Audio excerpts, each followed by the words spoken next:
You illiterate piece of garbage! The wine bottle exploded against Marcus Williams' chest.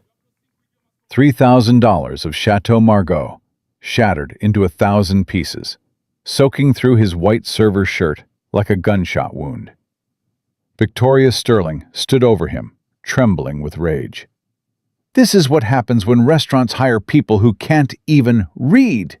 50 wealthy diners watched in silence. Nobody moved. Nobody breathed. Marcus looked down at the wine dripping from his hands, the same hands that had held 437 human hearts. The same hands that had saved congressmen, children, and kings. He slowly removed his apron. "Mrs. Sterling," he said quietly, "you've called me illiterate 3 times tonight." He smiled. "Allow me to respond in 5 languages. Comment your city below so I can see how far this story travels." 632. That's how many times Marcus Williams had tied this apron. He counted everything now. Steps to the dining floor, seconds before the first complaint. Days since he'd held a scalpel. 1,096 days. His phone buzzed.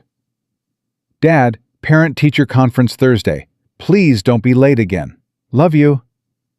Maya, his 17-year-old daughter. His entire universe compressed into one human being. He typed back, "I'll be there. Promise." He always promised. He always meant it. And lately, he always broke it. "Williams, table 7 tonight." Carlos, the floor manager, didn't look up from his clipboard. "7's the Sterling party," Marcus said. 12 guests. High maintenance. I've got the Morrison anniversary at... She requested you specifically. Marcus went cold. She doesn't know me. She asked for the tall black server. That's you. Carlos finally met his eyes. Don't mess this up. Her company just bought the building next door. Sterling Pharmaceuticals. The name hit Marcus like a fist to the chest. 3 years ago, he was Dr. Marcus Williams, Chief of Cardiothoracic Surgery at Columbia Presbyterian. He'd published 37 papers, trained in Germany, lectured in Beijing, operated on diplomats, senators, a former vice president. Then Victoria Sterling's company sold faulty surgical equipment to his hospital. A patient died. Sterling's lawyers needed a scapegoat. They chose Marcus. The trial lasted 11 months. The medical board revoked his license. His savings evaporated into legal fees. His wife had already left. Couldn't handle the stress, she said. Took their house, their car, their dignity. Only Maya stayed. "Dad, we'll figure it out," she'd said, holding his hand in that empty apartment. "You're still you." But he wasn't. Not anymore. Now Dr. Marcus Williams carried plates for people who couldn't pronounce cardiovascular. "Marcus?" Destiny, the youngest server, was watching him with worried eyes. "You okay? You've been staring at that napkin for 3 minutes." "I'm fine." "Liar. My grandmother makes that face when she's lying, and she's 74. "Your grandmother sounds smart." "She survived Jim Crow in Mississippi. She can smell trouble from a mile away." Destiny lowered her voice. "Table 7 is trouble. Sterling made a busboy cry last month, 19 years old, sobbing in the supply closet." "What did he do wrong?" "Breathed too loud while pouring water." Marcus straightened his collar. The uniform was too tight, tailored for a smaller man. Everything about this life was tailored for a smaller man. "I've handled worse." "Have you?" He thought about Mrs. Patterson, who flatlined twice before her new heart finally took. He thought about the 17-hour surgery on a 4-year-old with a defect so rare it had no name. He thought about 3 a.m. phone calls to widows, explaining that everything possible wasn't enough. "Yeah," Marcus said. "I have." Victoria Sterling's hands never stopped moving, tapping the table, adjusting her jewelry, picking invisible lint from her blazer. Marcus recognized those hands. He'd seen them on patients too terrified to admit fear. She sat at the head of the table like a queen holding court. 12 guests surrounded her. Investors, board members, a nervous assistant clutching a tablet. Marcus approached silently. Invisibility was the job requirement nobody mentioned. "Good evening. Welcome to Aurora. My name is..." "Water." Victoria didn't look up from her phone. "Of course. Sparkling or..." "San Pellegrino. Chilled glass. Not the water, the glass. Spherical ice, not cubed. I hate the sound of cubes. It's low class." "Certainly, ma'am." "And this napkin." She flicked it with disgust. "There's a crease on the left side. Is sloppiness the restaurant's policy, or just yours?" The napkin was perfect. Marcus had folded it himself. "I apologize. I'll replace it immediately." He reached for the napkin. Victoria's hand shot out and grabbed his wrist. Hard. "Did I say you could reach across my plate?" Every conversation stopped. 12 pairs of eyes locked onto them. Her nails dug into his skin like small knives. "When I give instructions, I expect acknowledgement. 'Yes, Mrs. Sterling' will suffice. Understand?" Marcus looked at her hand on his wrist. He felt the familiar wall rising. The same wall that protected him during the trial, when journalists camped outside his apartment, and former colleagues crossed streets to avoid him. "Yes, Mrs. Sterling." She released him. The nail marks would stay for hours. "Better. Now get my water." She turned to her guests, smirking. "And send someone who actually knows about wine. I doubt this one knows anything beyond whatever they sell at corner stores in his neighborhood." Laughter rippled around the table. Nervous, performative, Marcus bowed slightly and retreated. "What happened to your wrist?" Destiny grabbed his hand before he could hide it. 4 red crescents marked his dark skin. "She grabbed you? Marcus, that's assault." "No. We need to tell Carlos." "Destiny." His voice dropped. "I need this job. Maya's tuition is due in 2 weeks. Rent in 5 days. If I report this, what happens? They investigate. Maybe they believe me. Maybe not. Either way, I'm the troublemaker, the liability, the angry black man who couldn't handle a difficult customer. That's not fair." "Fair?" Marcus laughed bitterly. 3 years ago, I was chief of cardiothoracic surgery. I published papers in German medical journals. I lectured at Beijing Medical University, in Mandarin. I operated on a senator's daughter while the Secret Service watched. Destiny's mouth fell open. Now I get called boy by people who can't spell surgery. And you want to talk about fair? He stopped. He'd said too much. You were a doctor? Forget it. Marcus, I need to get her water. Spherical ice, chilled glass. He grabbed the tray, then paused. Destiny, please don't tell anyone. I won't. She touched his arm gently. But Marcus, whatever happened, wherever you came from, that woman can't take that away. My grandmother says you can take someone's job, but you can't take their soul. Marcus headed toward the floor. Your grandmother's wrong, he said over his shoulder. You absolutely can. It just takes time. The dinner service became a war of attrition. The bread was too warm. The butter was too cold. The ambient music was offensive. The server, Marcus, was too present, then too absent. She sent back the first wine, then the second. Marguerite, the sommelier, cornered Marcus in the hallway. She says this burgundy tastes like dishwater. This is a 2005 Domaine de la Romanée Conti. It costs more than my car. It does not taste like dishwater. She's testing us. For what? Weakness. Marcus had seen it before. In operating rooms, boardrooms, courtrooms. She wants to see who breaks. Then she can test someone else. I refuse. I'll handle it. Marcus took the wine list. He returned to table 7. Victoria was mid-performance. So I told the board, if they can't handle restructuring, find easier jobs. We cut 3,000 positions last quarter. The union called me heartless. She laughed. I said, I'm not heartless. I'm efficient.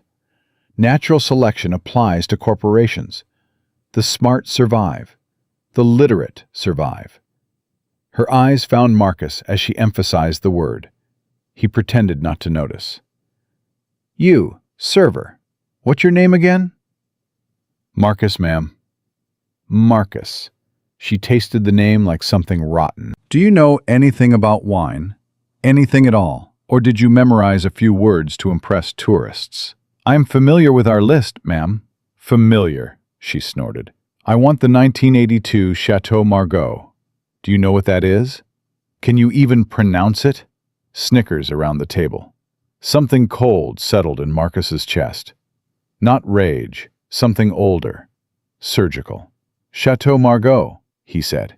His French was flawless, perfected during his fellowship at Hôpital Européen Georges Pompidou in Paris. Premier Grand Cru Classé, 1982. An exceptional vintage. Notes of blackcurrant, violet, and cedar. Silky tannins. Remarkable finish. We have one bottle remaining. $3,400. Victoria's smile flickered. Well, someone's been studying. How impressive.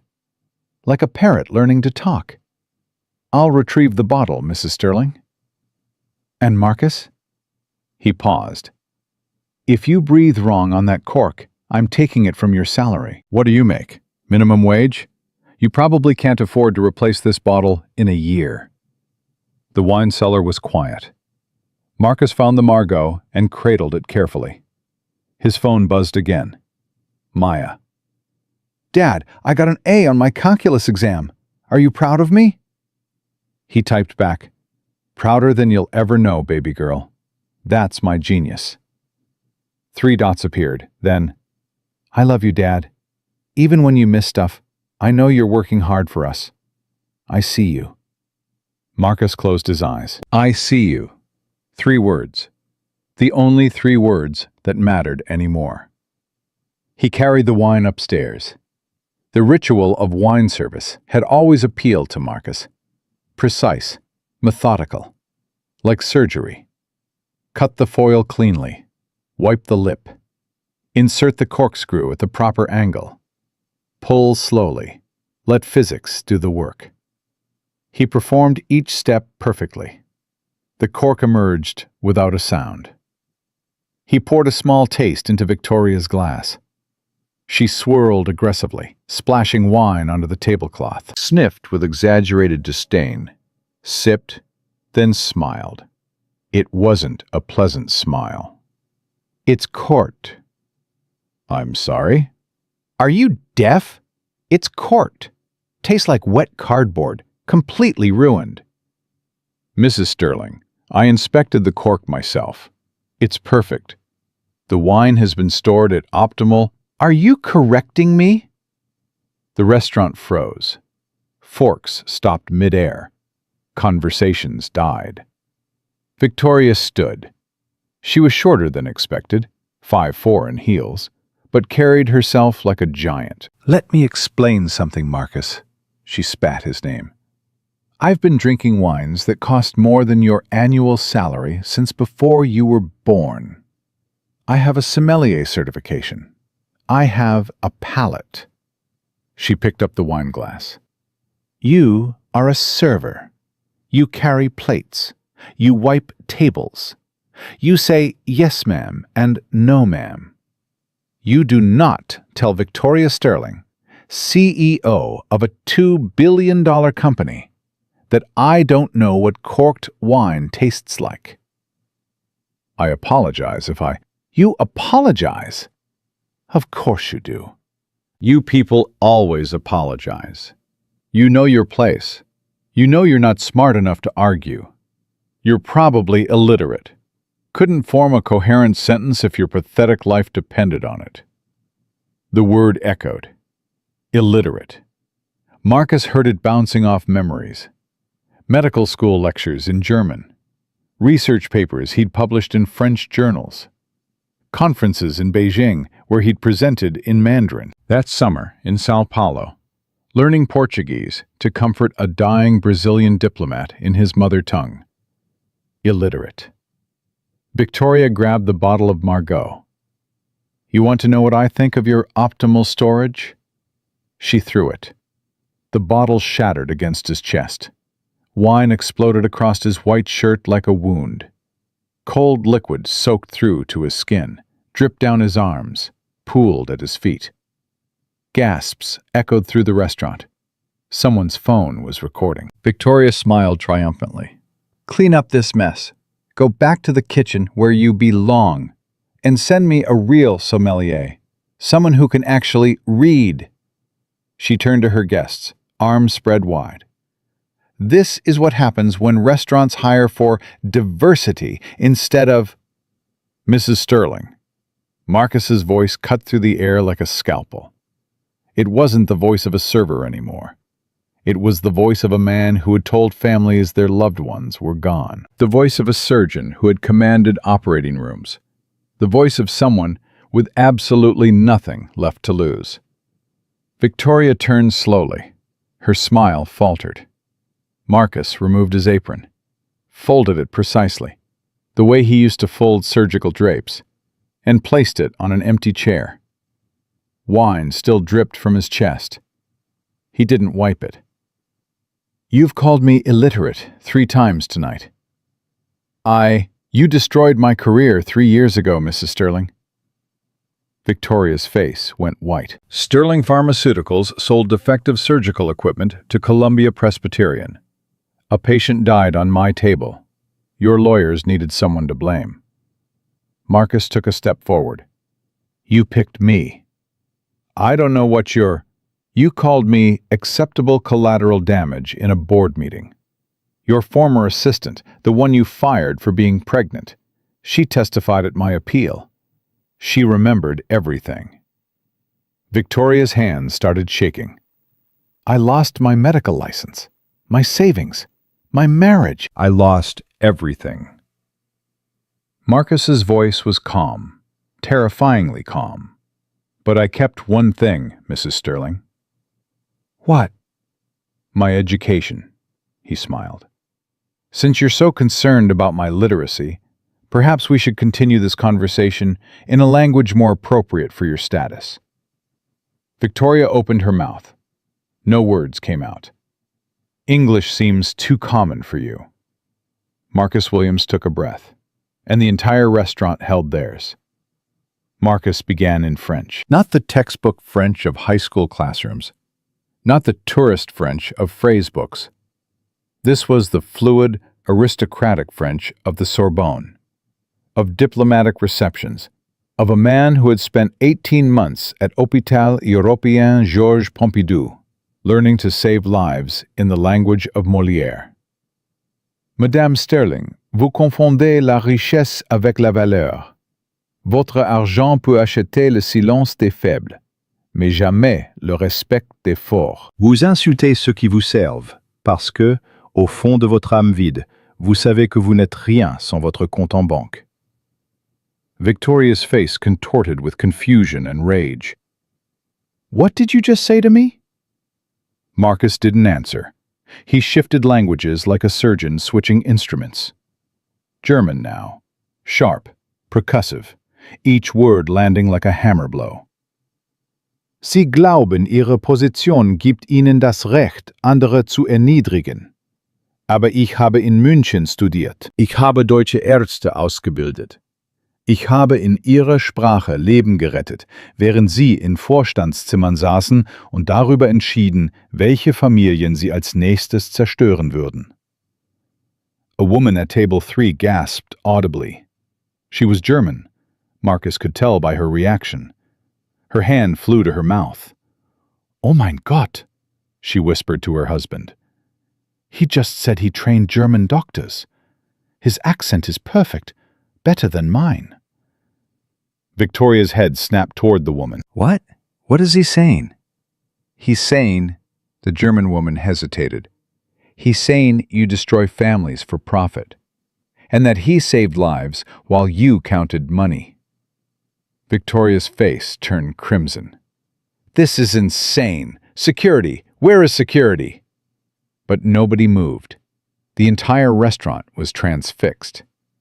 Marcus turned to Victoria's assistant, a young Latina woman who had been silent all evening, absorbing abuse with the practiced patience of someone who needed the paycheck. He spoke to her in Spanish, not the Spanish of textbooks, but the warm, melodic Spanish of his years volunteering at free clinics in Washington Heights, treating patients who couldn't afford the hospitals that employed him. Señorita, escúcheme bien.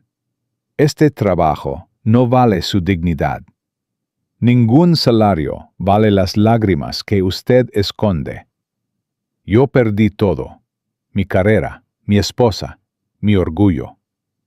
Pero nunca perdí mi alma. No deje que ella le robe la suya. The assistant's eyes filled with tears. What are you telling her? Victoria screamed. Stop speaking to my staff. This is harassment. I'll sue you. I'll sue this entire restaurant. He told me the truth, the assistant said quietly. Her voice was shaking, but she met Victoria's eyes for the first time all evening. He told me no paycheck is worth my tears. And he's right. She stood up. Jennifer, sit down. My name is Lucia.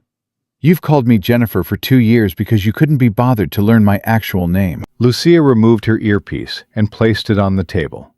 I quit. You can't quit. You have a contract. Sue me. Lucia picked up her purse.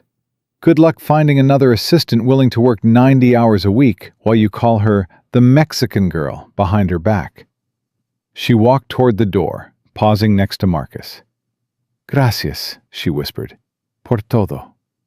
De nada, hermana. Ve con Dios. Lucia left. The door closed behind her with a soft click that somehow echoed like thunder. Victoria was shaking now. Her carefully constructed world was cracking, and she didn't know how to stop it. This is ridiculous, she hissed at her investors. He's clearly mentally ill. Someone call the police. But her investors weren't looking at her anymore. They were looking at Marcus. Specifically, the Chinese investor at the end of the table, a man named Wei Chen, who controlled a sovereign wealth fund worth $400 billion, was staring at Marcus with an expression of intense curiosity. Marcus met his eyes and spoke in Mandarin. Chen先生，我在北京协和医院学习了2年。我的导师是王伟民教授，您可能认识他。他教我，真正的财富不在于你拥有多少，而在于你给予多少。这位女士拥有数十亿美元，但她的灵魂是空的。您真的想和这样的人做生意吗？ Wei Chen's eyes widened. 你的中文非常好, he said slowly. Your Chinese is excellent. You studied at Peking Union? 2 years, under Professor Wang Weimin. Wang Weimin. Wei Chen nodded slowly. I know him. He spoke of an American surgeon who saved his grandson's life, a man who refused payment and asked only that the family donate to charity instead. That was a long time ago. It was 7 years ago. The boy is now studying medicine himself, because of you. Wei Chen stood up. He was not a tall man, but he carried himself with the quiet authority of someone who had never needed to raise his voice to be heard. Mrs. Sterling, I believe we are finished here. Wei, please, this is just a misunderstanding. This man is clearly... This man saved my mentor's grandson. This man speaks my language better than most diplomats I've met. This man, Wei Chen's voice hardened, is clearly not what you claimed he was. He turned to Marcus. I apologize, he said in Mandarin, for sitting at this table, for not speaking sooner, for being complicit in her cruelty through my silence. You couldn't have known. I should have spoken when she first raised her voice. In my country, we have a saying, 沉默是对恶的默许. Silence is consent to evil. He bowed slightly, a gesture of profound respect. I will not be silent again. Wei Chen walked toward the door. At the threshold, he paused. Mrs. Sterling, I will be recommending to my board that we divest all holdings in Sterling Pharmaceuticals, effective immediately. The color drained from Victoria's face. Wei, please. That's a $400 million position. You can't. I just did. He left. Victoria stood frozen, watching $400 million walk out the door because she couldn't control her cruelty for one evening. But Marcus wasn't finished. One more language, Mrs. Sterling. Stop, please. Just stop. You called me illiterate. You said I couldn't read. You said I couldn't form a coherent sentence. Marcus stepped closer. Victoria stumbled backward, nearly falling over her chair. Let me show you what illiteracy really looks like. He spoke in Latin, the language of medicine, the language of law, the language of the civilization Victoria claimed to represent. Primum non nocere. First, do no harm. That was the oath I took when I became a physician, an oath your company made me break when your faulty equipment killed my patient. I don't understand Latin. Veritas lux in tenebris lucet. Truth is a light shining in darkness. And tonight, Mrs. Sterling, the light has found you. Please, sic transit gloria mundi. Thus passes the glory of the world. Marcus's voice dropped to barely a whisper. Your glory is passing, Victoria. Right now, in front of everyone. And there's nothing your money can do to stop it. He stepped back. My name is Dr. Marcus Williams. I graduated magna cum laude from Harvard Medical School.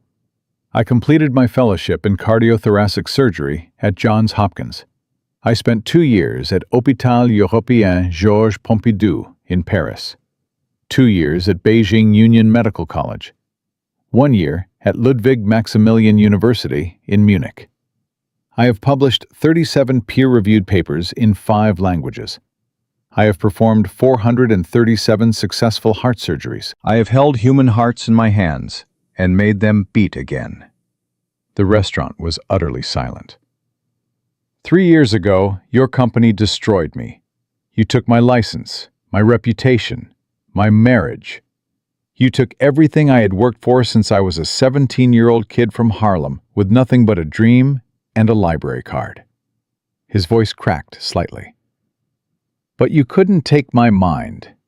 You couldn't take my languages. You couldn't take the knowledge I spent 30 years accumulating. And you definitely couldn't take my daughter.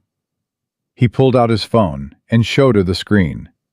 Maya's text glowed in the dim light. I love you, Dad. Even when you miss stuff, I know you're working hard for us. I see you.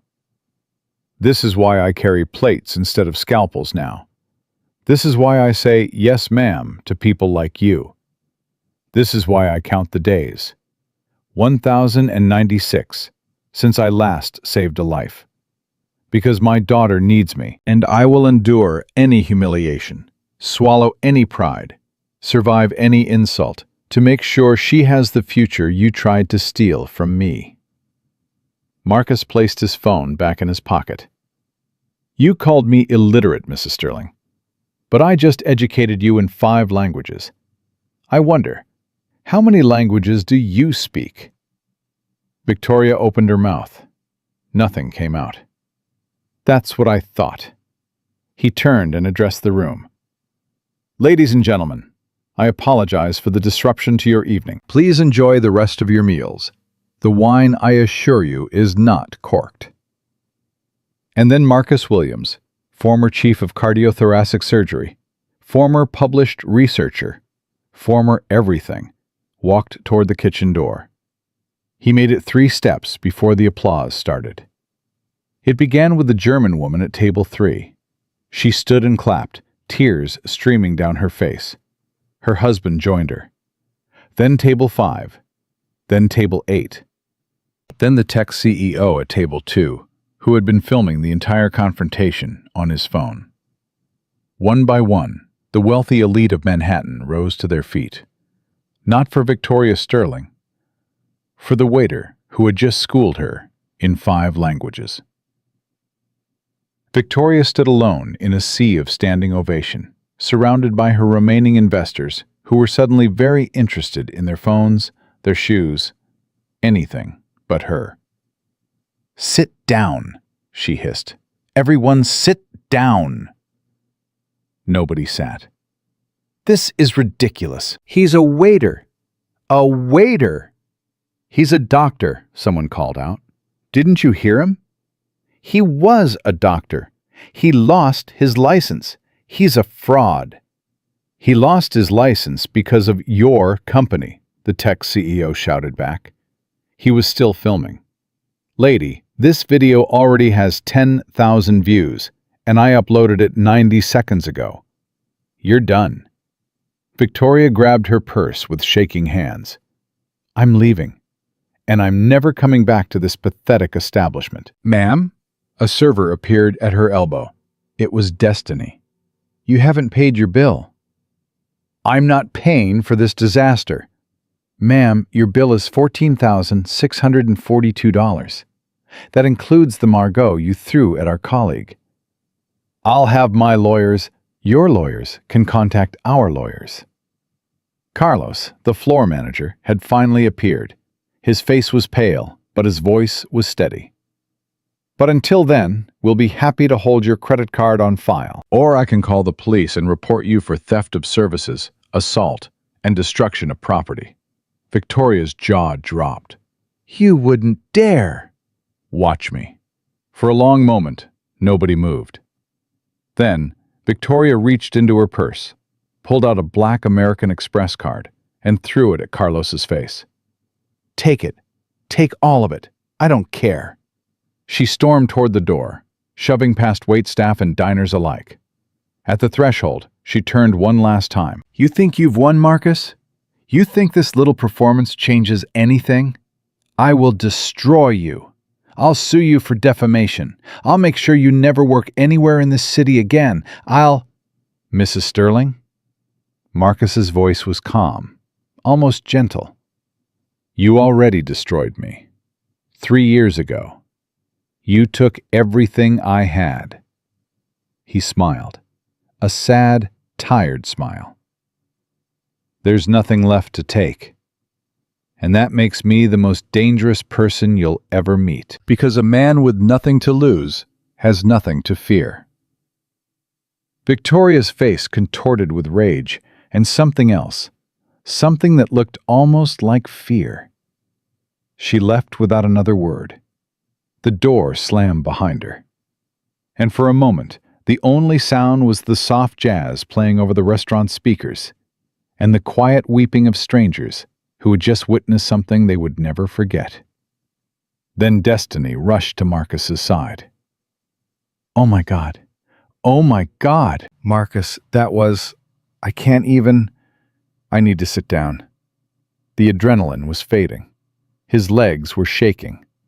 The wine on his shirt was starting to dry, stiff and cold against his skin.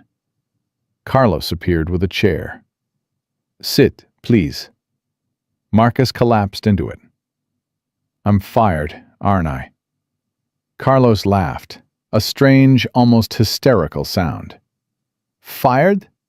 Marcus, you just performed the one-man show that made a billionaire cry and leave without her credit card. Every person in this restaurant is going to tip 200% tonight, just because they got to witness it. You're not fired. You're a goddamn legend." "I don't want to be a legend. I just want..." His phone buzzed. Maya again. "Dad? Someone sent me a video. Why are you covered in wine? Why is everyone clapping? Dad, what is happening?" Marcus stared at the screen. The video had already spread beyond the restaurant, beyond the tech CEO's followers, beyond anything Marcus could have imagined. He watched himself on the tiny screen, speaking French to a woman who had destroyed his life. Watched himself switch to German, then Spanish, then Mandarin, then Latin. Watched the billionaire shrink smaller and smaller with every word. His phone buzzed again. A text from a number he didn't recognize. Dr. Williams, this is James Morrison from CNN. We'd like to interview you about the video that's currently going viral. Please call us at your earliest convenience. Another buzz. Mr. Williams, this is the New York Times. We're running a story on the Sterling pharmaceutical scandal and would love your comment. Another. Dr. Williams, I'm a producer at Good Morning America. Can we talk? Another. Marcus, this is Wei Chen. I have a proposition for you. Please call me. Another. And another. And another. Marcus turned off his phone. He looked at Destiny, who was staring at him like he'd grown a second head. Is there a back door? What? A back door. A way out that doesn't involve walking past all these people. Marcus, they want to congratulate you. They want to... I know what they want. But right now, I need to see my daughter. I need to explain to her why her father just became the main character of the internet. And I need to do it before she hears the whole story from strangers. Destiny nodded slowly. Through the kitchen, past the walk-in freezer. There's a door that leads to the alley. Thank you. Marcus stood. His legs were still unsteady, but they held. Destiny? Yeah? Your grandmother was right about not being able to take someone's soul. He paused at the kitchen door. But you were wrong about one thing. What? You said Sterling made a busboy cry because he breathed too loud. Marcus shook his head. She didn't make him cry because of his breathing. She made him cry because she knew she could. Because people like her feed on the tears of people they think can't fight back. So what changed tonight? Marcus smiled. She picked the wrong person to feed on. He pushed through the kitchen door. The walk to the back exit felt longer than it should have. Cooks and dishwashers stared at him as he passed. Word had already spread through the staff. Someone started a slow clap. Someone else joined in. Dr. Williams! The head chef, a massive Frenchman named Pierre, blocked his path. I must shake your hand. I have worked in this industry for 30 years, and I have never seen anything like what you just did. Thank you, Pierre. No, thank you. That woman sent back my bouillabaisse 3 times last month. Said it tasted like fish water. Fish water. It is supposed to taste like fish. It is made of fish. Despite everything, Marcus laughed. She doesn't deserve your bouillabaisse, Pierre. She doesn't deserve to eat. But you... Pierre grabbed his hand and pumped it vigorously. You are welcome in my kitchen anytime. Anytime. I will make you the best meal of your life. Free of charge. Forever. That's very kind. It is not kindness. It is respect. Now go. Your daughter needs you. Family first. Always family first. Marcus made it to the alley door. The night air hit him like a wall of cold water. The rain had stopped, but the streets were still wet, reflecting the neon lights of Manhattan in streaks of color. He leaned against the brick wall and breathed, in through the nose, out through the mouth. The same breathing technique he used to teach patients before surgery. You're going to feel scared, he would tell them. That's normal. But fear is just a signal. It's your body telling you that something important is about to happen. Don't fight it. Breathe through it. Let it pass through you like water through a net. He breathed. He let the fear pass. And then his phone, which he'd forgotten to turn off, buzzed one more time. A voicemail notification from a number he didn't recognize. He played it. Dr. Williams? This is Dr. Patricia Okonkwo, Chair of the Medical Licensing Board of New York. I've just seen a rather extraordinary video involving you and a representative of Sterling Pharmaceuticals. I think we need to talk. Please call me at your earliest convenience. I believe there may have been a miscarriage of justice in your case, and I'd very much like to correct it." Marcus stared at his phone. The screen blurred. He realized he was crying. Not the quiet, controlled tears of a man who had trained himself to show no weakness. These were the heaving, ugly sobs of someone who had held himself together for 3 years, and finally allowed himself to break. He slid down the wall until he was sitting on the wet pavement of the alley, designer shoes and all. And he wept. He wept for the career he'd lost. He wept for the wife who'd left. He wept for the father who'd never gotten to see him at his lowest. He wept for Maya, who had believed in him even when he couldn't believe in himself. He wept for the 437 hearts he'd healed, and the one heart, his own, that he'd thought would never heal again. And somewhere in the middle of all that weeping, his phone buzzed one more time. Maya. "Dad, I watched the whole video. All of it. I'm so proud of you I can't stop crying. I'm coming to get you. Don't move. I love you. I love you so much. We're going to be okay now. I can feel it. We're going to be okay." Marcus held the phone against his chest, and for the first time in 1,096 days, he believed it. Maya's car pulled into the alley 17 minutes later. Marcus knew the exact time because he'd been counting. Old habits. He counted the seconds between his heartbeats. He counted the raindrops falling from the fire escape above. He counted the breaths he took to stop himself from falling apart completely. The headlights cut through the darkness. A battered Honda Civic, 12 years old, held together by duct tape and prayer, screeched to a stop. Maya jumped out before the engine died.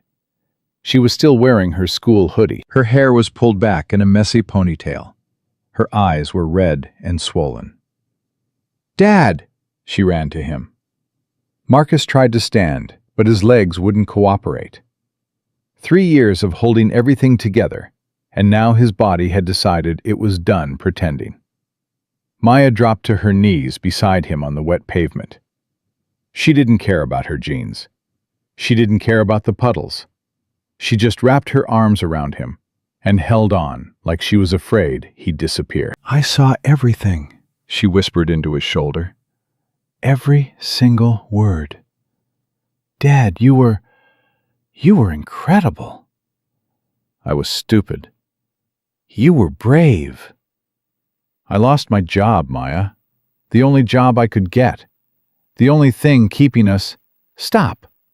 She pulled back and grabbed his face with both hands, forcing him to look at her. "Stop it. You stood up for yourself. For the first time in 3 years, you fought back. Do you know how long I've been waiting for that?" "What?" "Dad, I watch you every day. I watch you swallow your pride. I watch you come home with your shoulders hunched and your eyes dead. I watch you pretend everything's fine when I know it's killing you. I was protecting you. You were protecting me from what? From knowing the truth? Dad, I've known the truth since I was 14. I read the court transcripts. I researched Sterling Pharmaceuticals. I know what they did to you. I know all of it." Marcus stared at her. "You never said anything." "Because you never said anything. I was waiting for you to trust me, to tell me yourself." Tears streamed down her face. "But you just kept carrying it alone, like you had to be some kind of superhero. Like I couldn't handle knowing my dad got screwed over by evil people." "You were just a kid. I was 14, not 4. I understood. And you know what hurt more than knowing the truth? Watching you pretend it wasn't happening. Watching you shrink yourself into someone I didn't recognize." Maya wiped her eyes with the back of her hand. Tonight, in that video, that was my dad. The one who taught me to stand up to bullies in kindergarten. The one who said, "Baby girl, never let anyone make you feel small." That's the man who raised me. And I've missed him so much. Marcus couldn't speak. His throat was too tight. Come on. Maya stood and offered her hand. Let's go home. We've got a lot to talk about. He took her hand. She pulled him to his feet. Your shirt is ruined, she said, looking at the wine stains. $3,000 wine. Was it good? I never got to taste it. Maya laughed, a wet, broken sound that was half sob and half joy. That's the most dad thing you've ever said. They drove home in silence. Not the heavy silence of secrets and shame. A different silence.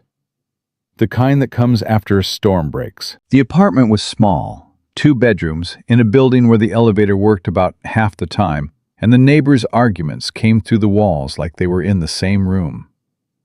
Marcus had grown up in places like this. He'd thought he'd never come back. 3 years ago, he'd lived in a brownstone in Brooklyn Heights. 4 bedrooms, a garden, a view of the Manhattan skyline that made guests gasp. Now he had a window that overlooked a parking lot and a kitchen sink that leaked. Sit down, Maya ordered. I'll make tea. I should shower. This wine is starting to smell. Tea first, shower later. We're talking. Marcus sat at the tiny kitchen table, the same table where he'd taught Maya algebra, the same table where he'd held her hand and explained that Mommy wasn't coming back, not because she didn't love Maya, but because sometimes adults break in ways that can't be fixed. The same table where he'd cried alone at 3 a.m., counting the days until his life would make sense again. Maya set 2 cups of tea on the table and sat across from him. Your phone has been buzzing nonstop. I turned it off. Dad, you have like 40 missed calls. I saw notifications popping up on your lock screen. CNN? The New York Times? Good Morning America? I know. This is huge. This is... She struggled for words. This could change everything. Or it could make everything worse. How? How could it be worse? You've been serving appetizers to people who don't know how to say please. You've been getting yelled at by trust fund babies who've never worked a day in their lives. You've been invisible, Dad, for 3 years. Being invisible kept us safe. Being invisible was killing you, Maya's voice cracked. I see you come home at midnight with your feet bleeding because your work shoes are falling apart. I see you skip meals so I can have seconds. I hear you crying in the bathroom when you think I'm asleep. Marcus looked away. You heard that? The walls are thin, Dad. I didn't want you to worry. I'm 17. Worrying about my parents is literally my job. She reached across the table and grabbed his hand. But tonight, you showed the whole world who you really are. And they loved you. Don't you see? People are on your side. For once, finally, people are on your side. His phone buzzed again. He'd forgotten to turn it off completely. Maya glanced at the screen. It's a voicemail from someone named Dr. Patricia Okonkwo, Medical Licensing Board. Marcus's heart stopped. Play it. Dad. Maya, play it, please. She hit the speaker button. Dr. Okonkwo's voice filled the small kitchen. Dr. Williams, this is Dr. Patricia Okonkwo, Chair of the Medical Licensing Board of New York. I've just seen a rather extraordinary video involving you and a representative of Sterling Pharmaceuticals. I think we need to talk. Please call me at your earliest convenience. I believe there may have been a miscarriage of justice in your case, and I'd very much like to correct it. The message ended. Maya stared at him. Dad, did she just say what I think she said? I don't know. She said, miscarriage of justice. She said she wants to correct it. I heard. Dad, Maya jumped up, nearly knocking over her tea. This could mean you could get your license back. You could be a doctor again. Maya, slow down. One voicemail doesn't mean... It means hope. For the first time in 3 years, it means hope. Call her back.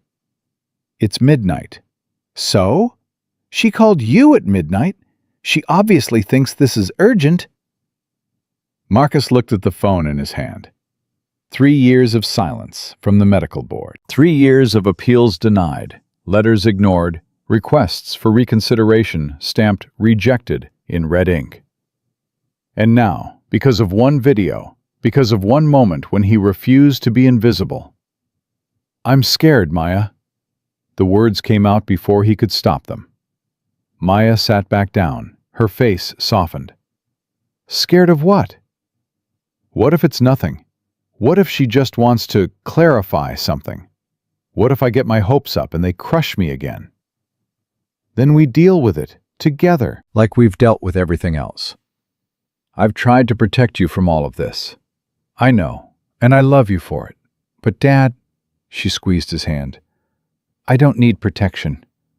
I need my father, the real one, the one who fights back, the one who speaks 5 languages and saves lives and doesn't take crap from billionaires. Marcus looked at his daughter, his baby girl, the tiny human he'd held in his arms 17 years ago, promising to give her the world. The world had broken that promise. But maybe it wasn't too late to try again.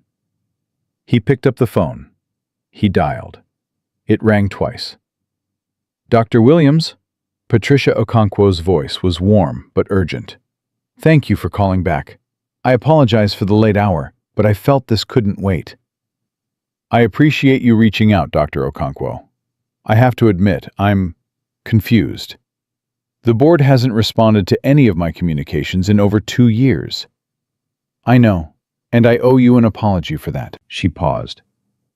Dr. Williams, I've spent the last 3 hours reviewing your case file. All of it. The original complaint, the investigation report, the hearing transcripts, everything. And I'm disturbed by what I found. Deeply disturbed. Marcus gripped the phone tighter. Maya was watching him with wide eyes. What do you mean?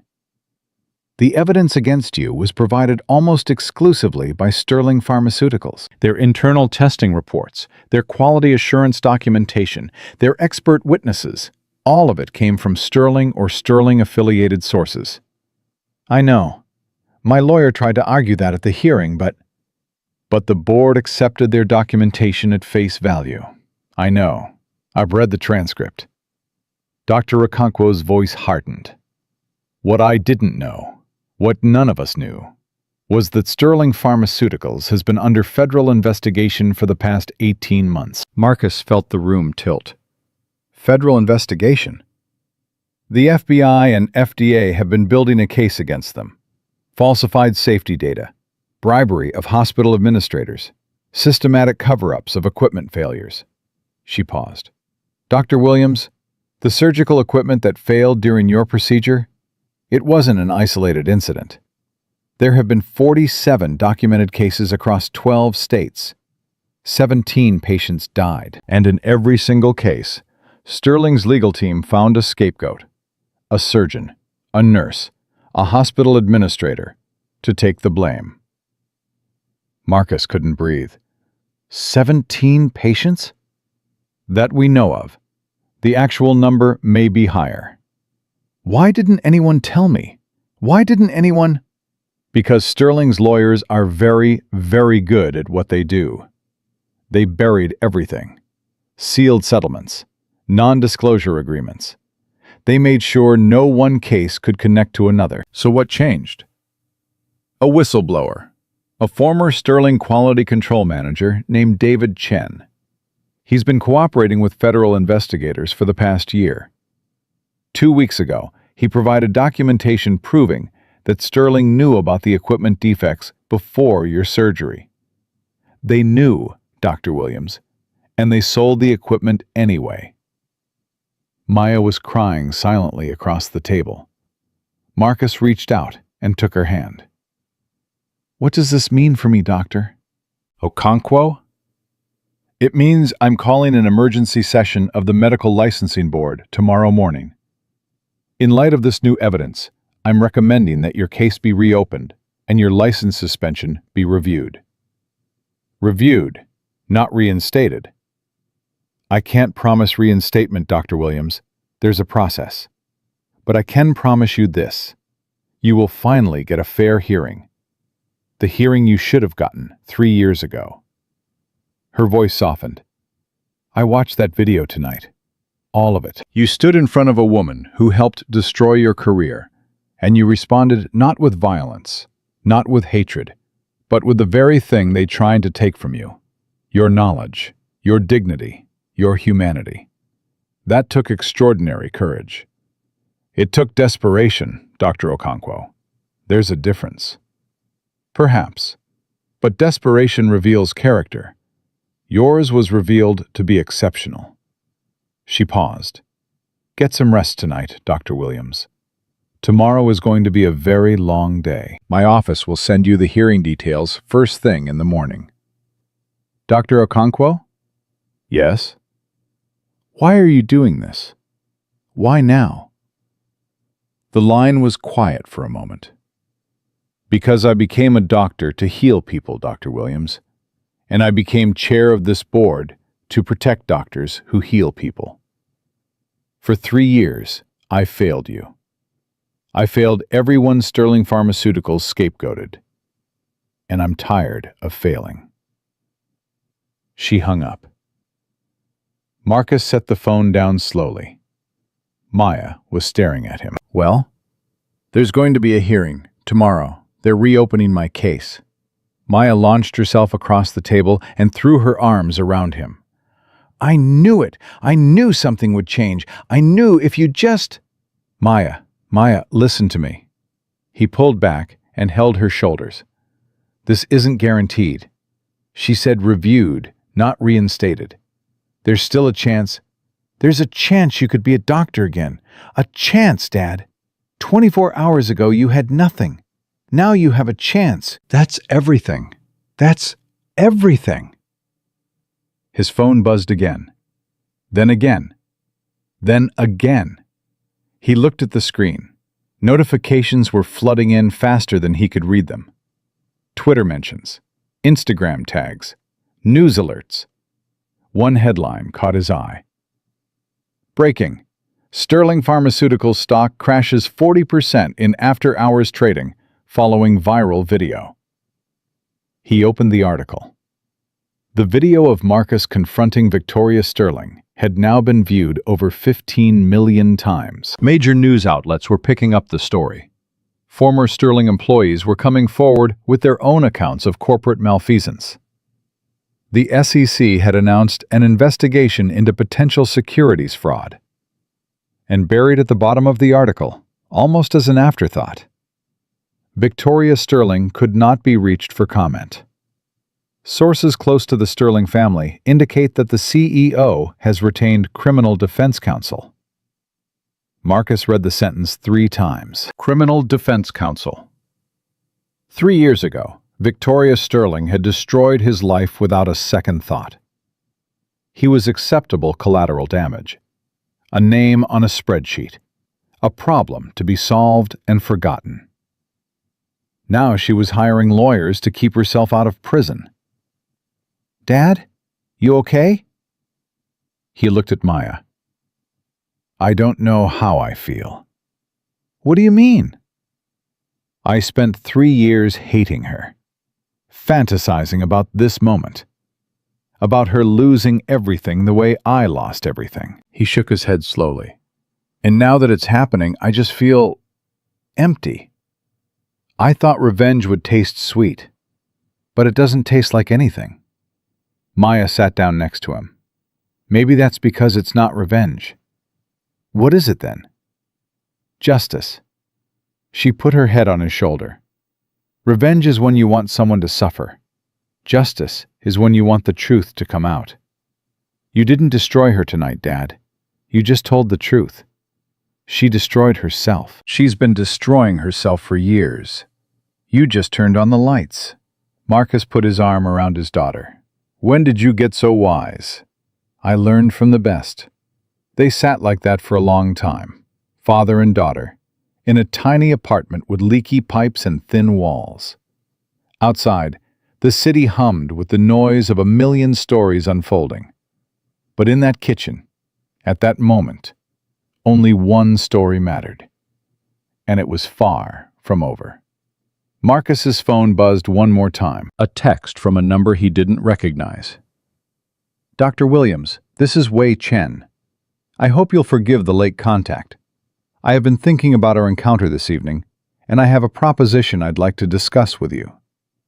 My foundation funds a network of free cardiac care clinics across underserved communities in America. We have been searching for a medical director, someone with exceptional surgical skills, multilingual abilities, and a genuine passion for serving those who cannot afford traditional health care. After tonight, I believe I have found that person. Please call me at your convenience. I believe we can do great things together. Marcus read the message, then read it again. Dad? What is it? He showed her the screen. Maya's eyes went wide. Is this real? I don't know. Dad, this could be, I know, a free clinic, helping people who can't afford care. That's exactly what you used to talk about, before everything. Remember? You used to say that when you retired, you wanted to open a clinic in Harlem, a place where people like Grandpa could get the care they deserved. Marcus remembered. He remembered the dreams he'd had before they were beaten out of him. He remembered the person he used to be before Victoria Sterling decided he was expendable. And for the first time in 3 years, he wondered if maybe, just maybe, that person wasn't gone, just hiding, waiting for the right moment to come back. It's late, Marcus said finally. We should get some sleep. Tomorrow is going to be a long day. You're not going to answer him? Tomorrow. I'll answer everyone tomorrow. Right now, I just need... He stopped. What? I need to believe this is real. I need one night to just believe it, before reality comes crashing back in. Maya hugged him. It's real, Dad. I promise. This is all real. She went to her room. Marcus stayed at the kitchen table. He looked at his hands, the hands that had held hearts, the hands that had carried plates, the hands that were still stained with $3,000 wine. He thought about the 437 patients he'd saved. He thought about the one he'd lost. He thought about the 17 others who died because Sterling Pharmaceuticals cared more about profit than human life. And he made a decision. Not a decision about Wei Chen's offer, or the medical board hearing, or the CNN interview requests. A smaller decision, a more important one. He was done being invisible. He was done counting the days since his last surgery, like a prisoner marking time on a cell wall. He was done letting fear make him small. Tomorrow, whatever happened, whether the board reinstated him or rejected him, whether Wei Chen's offer was real or a fantasy, whether Victoria Sterling faced justice or escaped it, Marcus Williams was going to walk into that room with his head held high. Not because he'd won, because he'd finally remembered who he was. A healer, a father, a man who spoke 5 languages and had held human hearts in his hands. A man who had been knocked down, but never, not once, knocked out. Marcus Williams turned off the kitchen light and went to bed. For the first time in 1,096 days, he didn't count the seconds until sleep came. The Medical Licensing Board of New York occupied the 14th floor of a gray government building in downtown Manhattan. Marcus had been here before, 3 years ago, when they'd taken everything from him. That day, he'd worn his best suit. He'd prepared a 60-page defense. He'd brought character witnesses, medical records, peer-reviewed research proving the equipment failure wasn't his fault. None of it had mattered. Sterling's lawyers had been better, more expensive, more ruthless. They'd painted him as negligent, arrogant, a diversity hire who'd been promoted beyond his competence. He'd walked out of that hearing room with nothing. Today, he walked back in with even less. His only suit was wrinkled. He'd slept in it by accident, too exhausted to change. His eyes were bloodshot from a night of broken sleep. His hands trembled slightly as he pushed through the glass doors. But Maya was beside him. She'd insisted on coming, skipped school, didn't care about the consequences. "You're not doing this alone," she'd said. "Never again." The lobby was crowded. Marcus had expected a quiet administrative proceeding. Instead, he found chaos.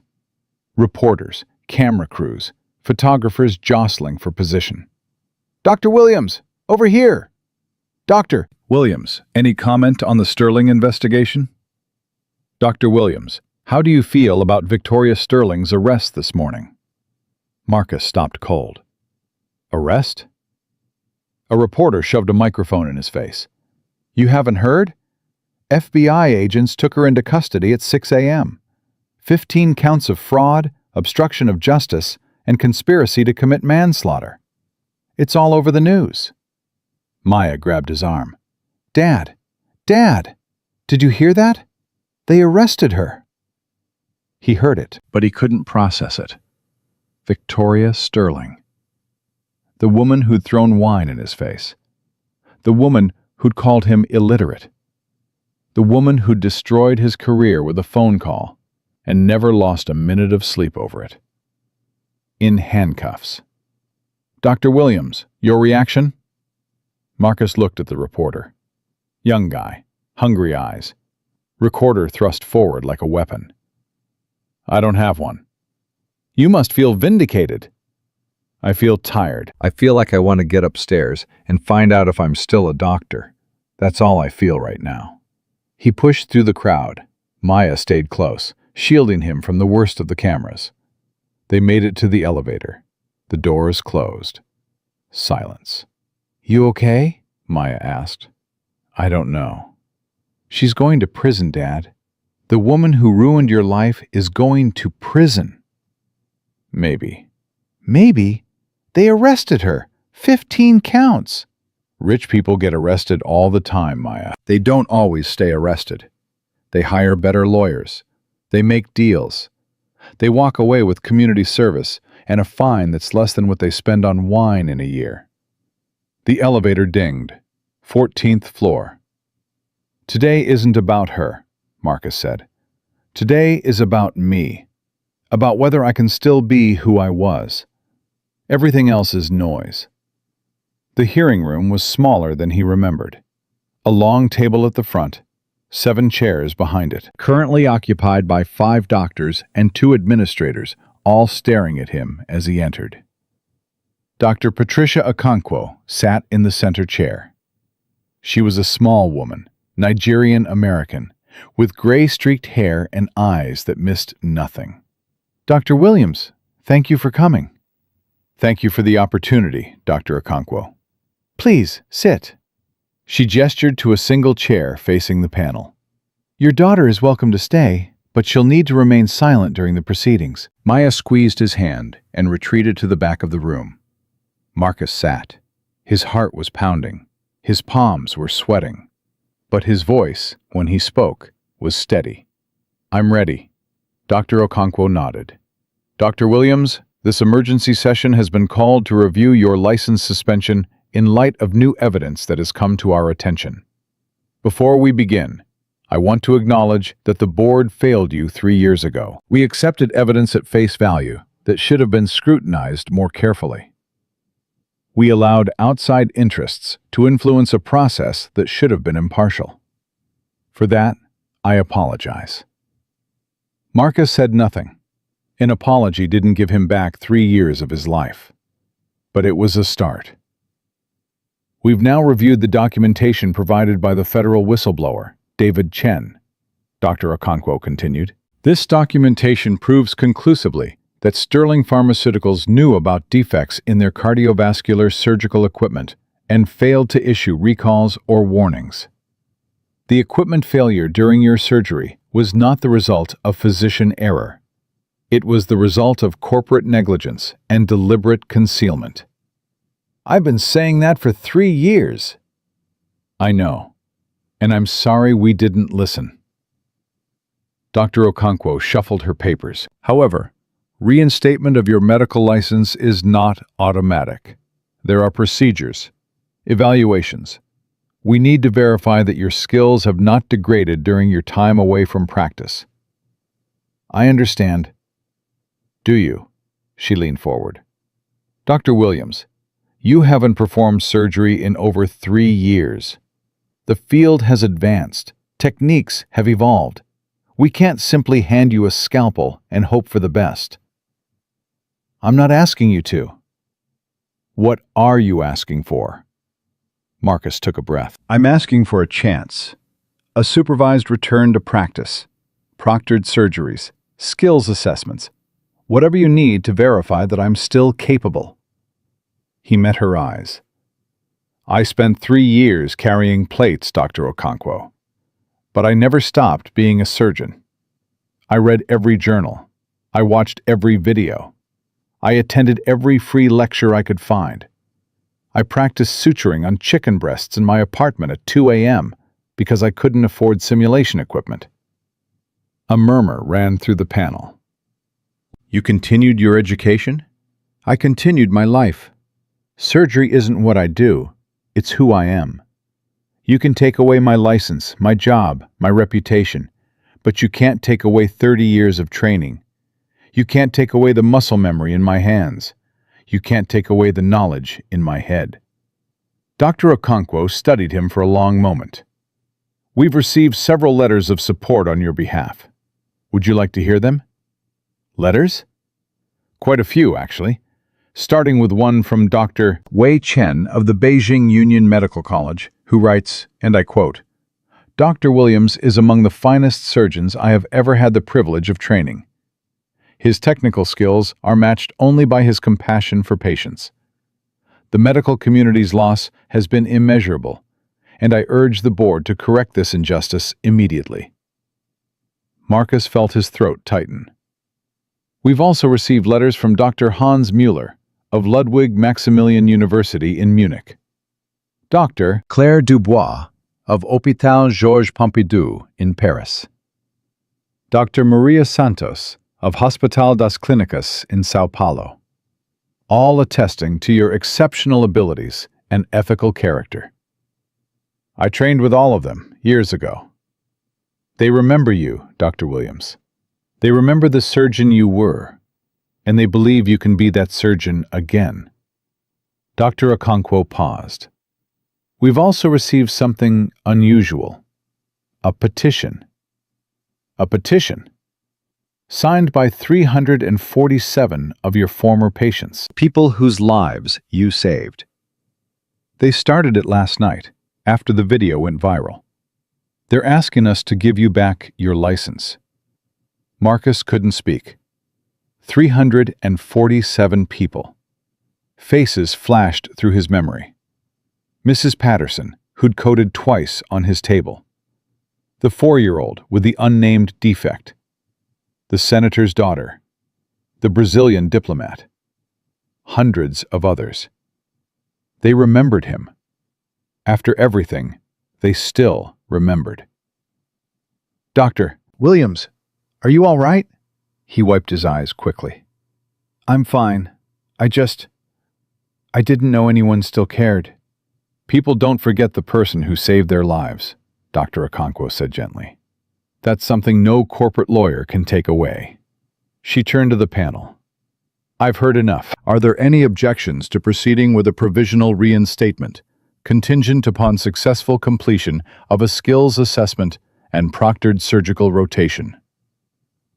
The panel members exchanged glances. One by one, they shook their heads. No objections.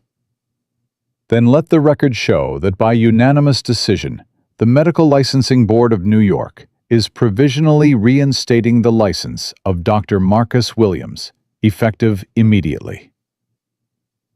Marcus heard the words, but they didn't feel real. Dr. Williams, did you hear me? I heard you. You're a doctor again, provisionally, but legally. You can begin your proctored rotation as soon as we identify an appropriate facility. I may have a suggestion on that. A voice from the back of the room. Everyone turned. Wei Chen stood in the doorway. He was wearing a simple gray suit, no tie, no ostentation. His presence filled the room nonetheless. Mr. Chen, Dr. Okonkwo said with surprise. We weren't expecting you. I apologize for the intrusion, but I flew overnight from San Francisco when I heard about this hearing. I wanted to be here. He walked forward and stood beside Marcus. Dr. Williams, I meant what I said in my message last night. My foundation is prepared to fund your return to practice. We'll cover the costs of your skills assessment, your proctored rotation, your malpractice insurance, everything. Mr. Chen, that's incredibly generous, but there's a condition. Marcus tensed. There was always a condition. When you're fully reinstated, and you will be fully reinstated, I have no doubt, I want you to consider becoming the medical director of our free clinic network. 12 facilities across the country, underserved communities, patients who have been forgotten by the healthcare system. That's not a condition, that's a dream. Then dream with me, Dr. Williams. Wei Chen smiled. 3 years ago, you saved my mentor's grandson. You refused payment. You asked only that the family donate to charity. I've never forgotten that. Neither has Professor Wang. We've been looking for a way to repay you ever since. You don't owe me anything. Perhaps not. But the patients in those communities, they need someone like you. Someone who sees them as human beings, not billing codes. Someone who speaks their languages, literally and figuratively. Wei Chen's voice dropped. Someone who knows what it feels like to be invisible. Marcus looked at Maya. She was crying silently, her hand pressed over her mouth. He looked at Dr. Okonkwo. She was smiling, the first genuine smile he'd seen from her. He looked at his hands, the hands that had held hearts, the hands that had carried plates, the hands that were about to hold hearts again. I don't know what to say. Say yes, Wei Chen replied. Say yes, and let's change some lives together. Marcus stood. He shook Wei Chen's hand. Yes. The word felt strange in his mouth.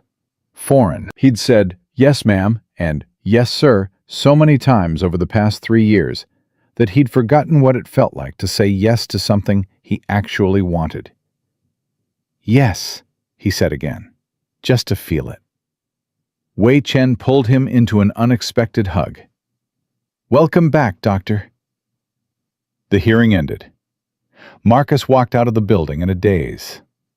Maya was beside him, practically bouncing with excitement. Dad! Dad! You're a doctor again!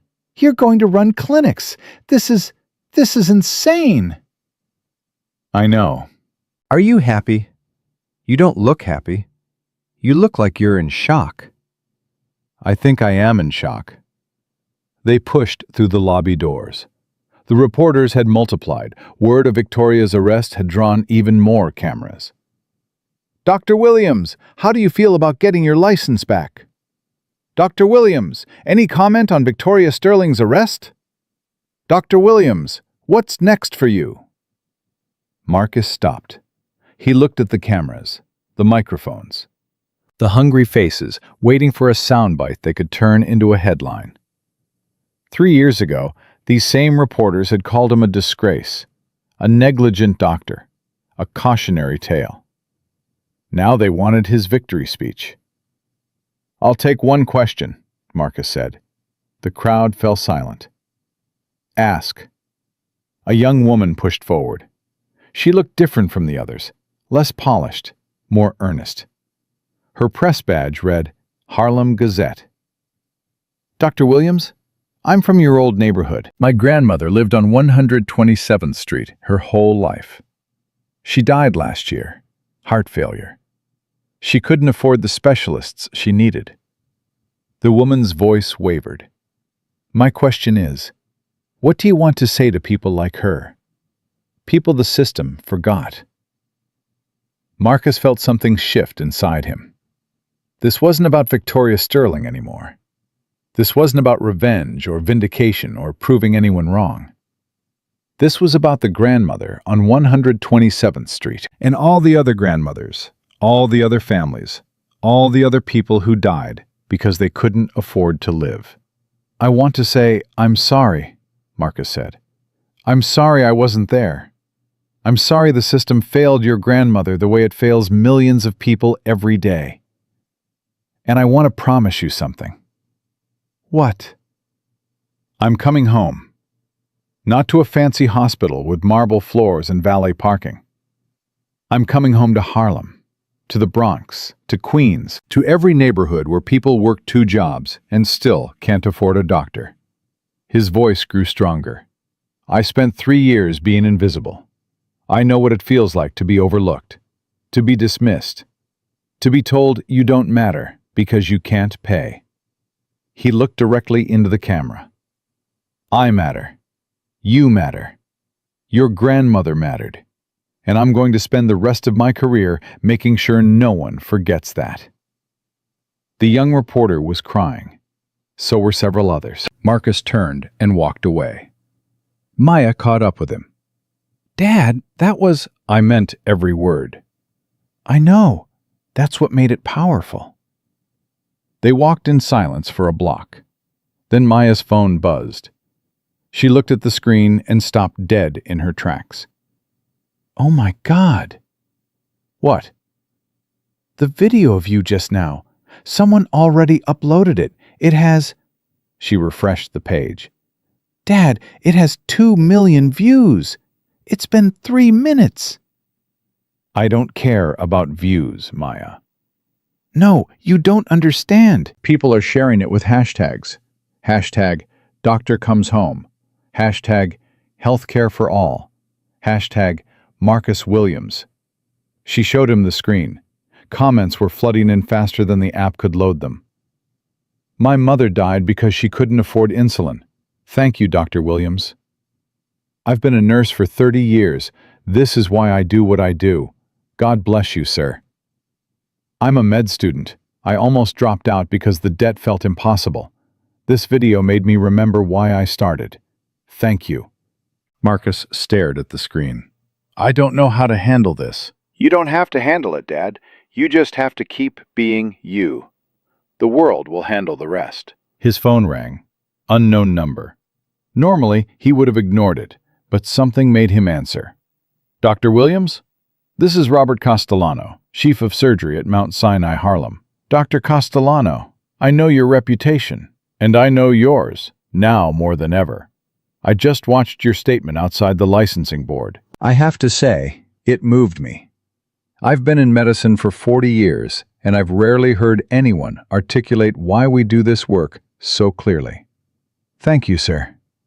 I'm calling because I understand you need a facility for your proctored rotation. I'd like to offer Mount Sinai, Harlem.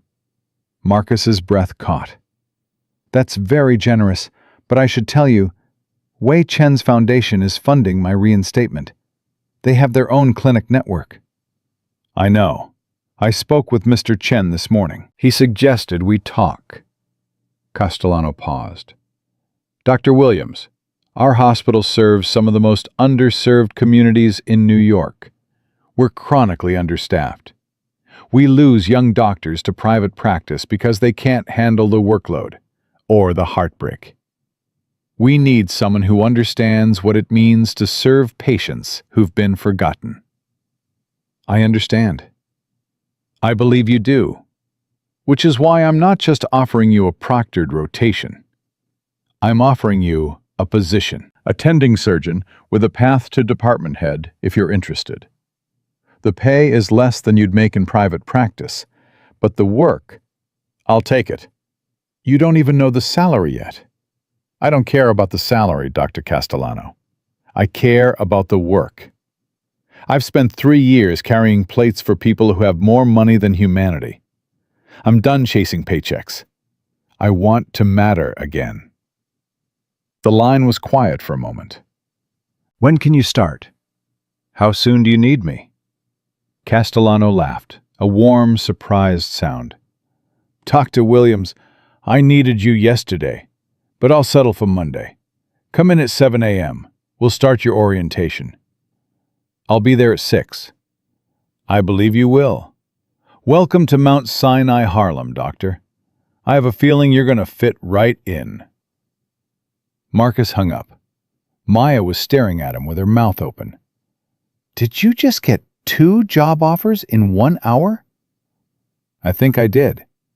Dad, this is like a movie. This doesn't happen in real life. Apparently it does.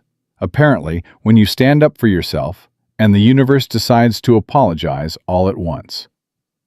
Maya threw her arms around him. I'm so proud of you. I'm so proud of you.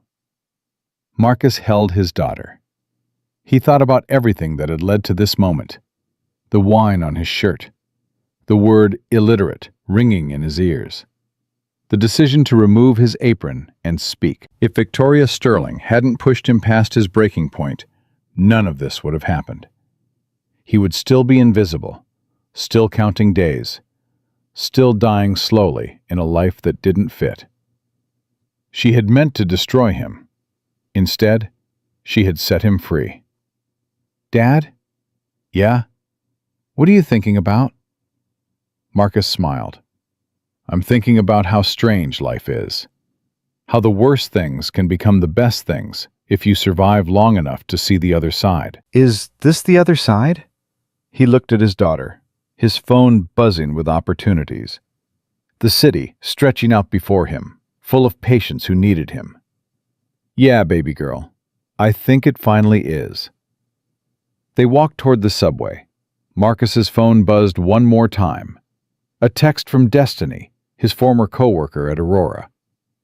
Just saw the news. You're a doctor? This whole time you were a doctor and you never said anything? I'm literally screaming. You're my hero. Go save some lives, Dr. Williams. You deserve this more than anyone I've ever met. He typed back. Thank you, Destiny, for everything. Tell Pierre I'll take him up on that free meal someday. She responded instantly. He says name the date and he'll close the restaurant just for you. Also, he says Victoria Sterling is banned for life. They put her picture behind the bar with a big red X through it. It's the most beautiful thing I've ever seen. Marcus laughed out loud. What? Maya asked. Justice, he said. It comes in the strangest forms. They descended into the subway station. The platform was crowded with the usual mix of New Yorkers. Businessmen, students, tourists, everyone rushing somewhere important. Nobody recognized Marcus. Nobody knew that 24 hours ago he'd been invisible. Nobody knew that his life had just changed forever. And that was fine. He didn't need recognition. He didn't need fame. He just needed to heal. That's all he'd ever needed. The train arrived. Marcus and Maya stepped on. The doors closed, and Dr. Marcus Williams rode the subway home, counting not the days since his last surgery, but the days until his next one. 1 year later, Marcus Williams stood in the scrub room of Mount Sinai, Harlem, watching water run over his hands. The ritual was the same as it had been 1,000 times before. Soap, water, brush, repeat. 30 seconds per hand, 60 seconds total. Every finger, every nail, every crevice. But today felt different. Today was surgery number 112 since his reinstatement. Today was also the day Victoria Sterling would learn her fate. His phone buzzed on the counter. A text from Maya. Verdict's in. Guilty on all 15 counts. She's going away for a long time. How do you feel? Marcus stared at the message. How did he feel? He thought about it as he finished scrubbing. A year ago, he would have felt triumph, vindication, the savage satisfaction of watching his enemy fall. Now he just felt tired. Not the exhausted tired of 3 years carrying plates, a different tired. The tired of a man who had moved on and didn't want to look back. He typed his response. I feel like I have a surgery in 10 minutes, and a patient who needs me more than I need revenge. Talk tonight. Love you. Maya's response was immediate. That's the most dad answer ever. Love you too. Go save a life. Marcus dried his hands and pushed through the doors into operating room 3. The team was already assembled. 2 residents, an anesthesiologist, 3 nurses. All of them looked up when he entered. Good morning, everyone. What do we have? Dr. Sarah Chen, no relation to Wei Chen, just a coincidence that had made Marcus smile when they first met, stepped forward with the chart. 47-year-old male, severe aortic stenosis. He's been on the transplant list for 8 months, but we finally found a donor match yesterday. Family? Wife and 3 kids in the waiting room. The oldest is 12. She hasn't stopped crying since they brought him in. Marcus nodded slowly. What's his name? James. James Washington. Let's go save Mr. Washington's life. He approached the operating table. The patient was already under, his chest prepped and draped. Just another body on a table. Just another heart waiting to be fixed. Except there was no such thing as just another anything. Not anymore. Every patient was someone's father, someone's husband, someone's reason to keep going. Marcus had learned that lesson the hard way. Scalpel. The nurse placed it in his hand. The weight was familiar. Perfect. Like shaking hands with an old friend after years apart. Beginning the incision. His hands moved with the precision of 30 years of training. Muscle memory took over. The cutting, the spreading, the careful navigation through layers of tissue to reach the heart beneath. Vitals? Stable. Blood pressure 110/70. Heart rate 68. Good. Let's get the bypass ready. The surgery progressed. 3 hours in, they had the old heart out. A sad, damaged thing that had been slowly killing James Washington for years. New heart is ready, doctor. Marcus looked at the cooler being wheeled in. Inside was a heart from a 19-year-old who had died in a car accident in New Jersey. A tragedy for one family. A miracle for another. That was the brutal mathematics of transplant surgery. Someone had to die for someone else to live. Marcus had made peace with that math a long time ago. Let's give Mr. Washington his second chance.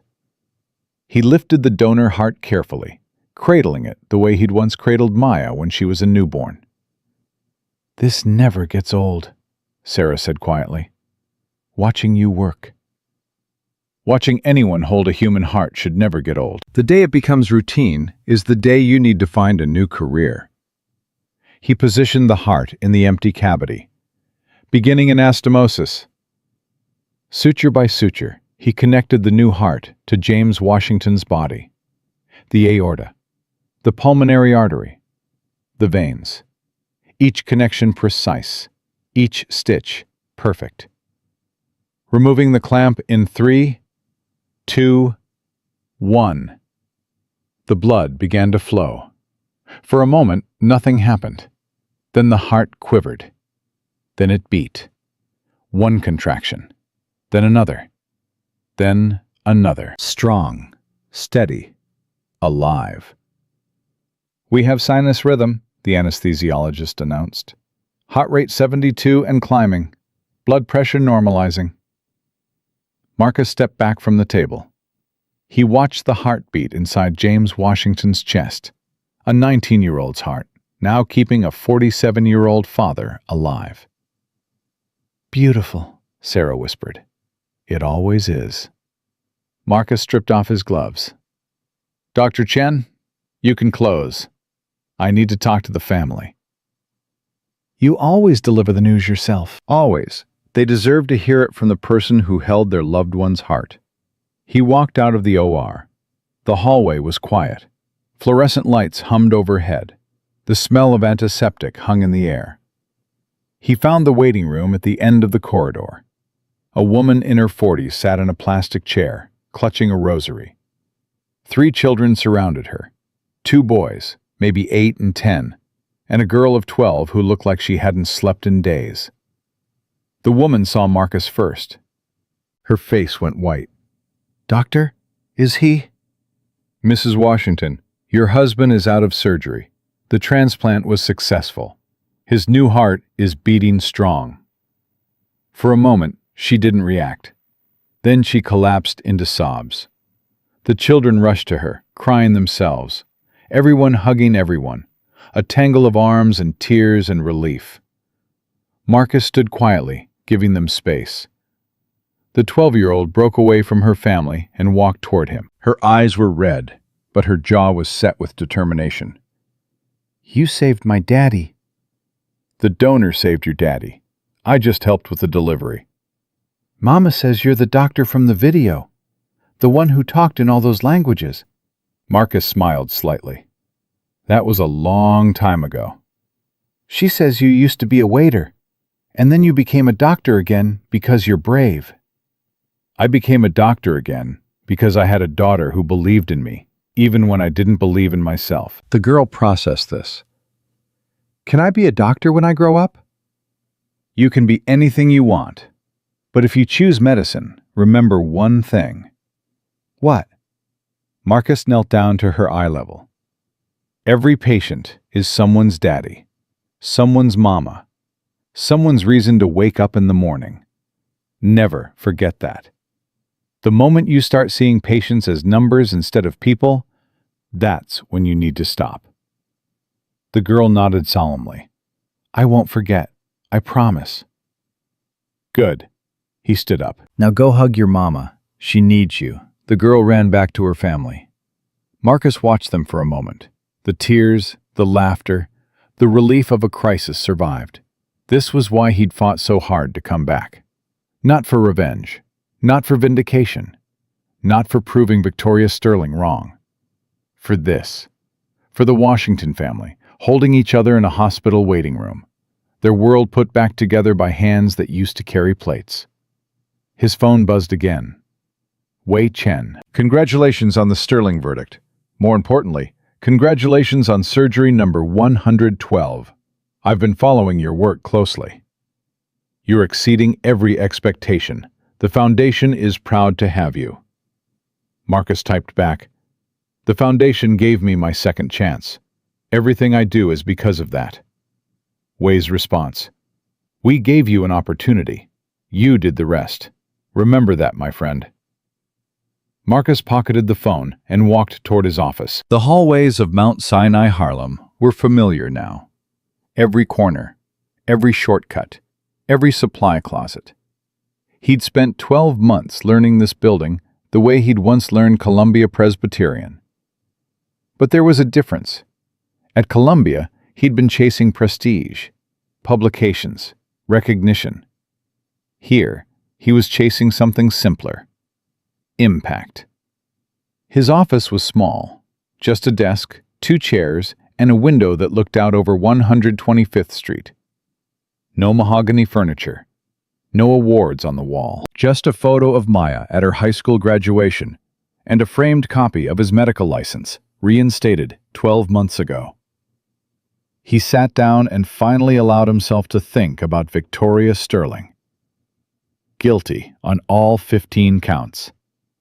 She would spend the next 20 to 30 years in federal prison. Her company was bankrupt. Her reputation destroyed. Her name had become a synonym for corporate greed gone wrong. 3 years ago, Marcus had fantasized about this moment. He'd imagined feeling joy, triumph, the sweet taste of justice served cold. Instead, he felt something unexpected. Pity. Victoria Sterling had everything money could buy and nothing that actually mattered. She'd traded her humanity for profit margins and quarterly reports. She'd climbed so high that she forgot what it felt like to stand on solid ground. And now she would spend the rest of her life in a concrete box, surrounded by the consequences of her choices. That wasn't victory. That was tragedy. Marcus's phone rang. Maya. Dad, did you hear? 25 to 30 years. She's done. I heard. You don't sound excited. I'm not. Dad, this is the woman who destroyed your life, who called you illiterate, who threw wine in your face. How are you not celebrating? Marcus leaned back in his chair. Maya, let me ask you something. If I spent today celebrating Victoria Sterling's downfall, what would that make me? Happy? Vindicated? Normal? It would make me her. It would mean she still controlled my emotions, still had power over my life. He paused. I spent 3 years being consumed by what she did to me. 3 years of anger and bitterness and counting the days. I'm not giving her 3 more seconds. The line was quiet. When did you get so wise? I had a good teacher. 17 years old, sitting at a kitchen table, telling me that justice isn't the same as revenge. Maya laughed softly. I said that? You said a lot of things that night. Most of them I needed to hear. Dad, I'm proud of you.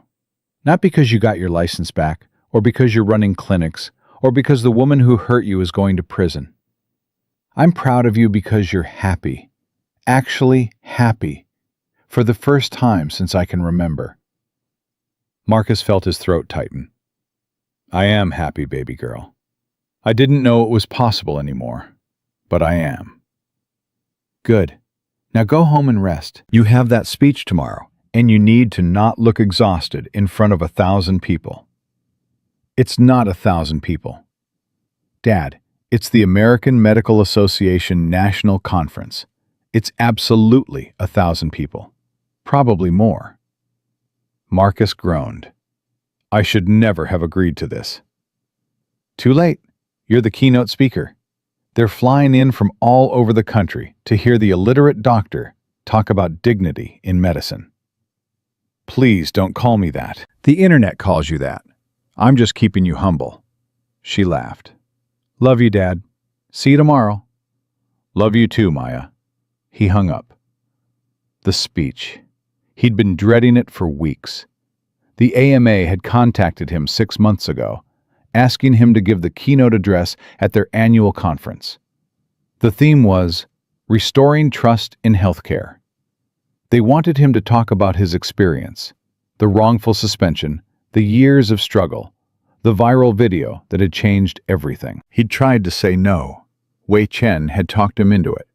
Your story matters, Marcus, not because it's dramatic, but because it's true. Doctors all over the country are burning out. They're losing faith. They need to hear from someone who fell all the way down and found a way back up.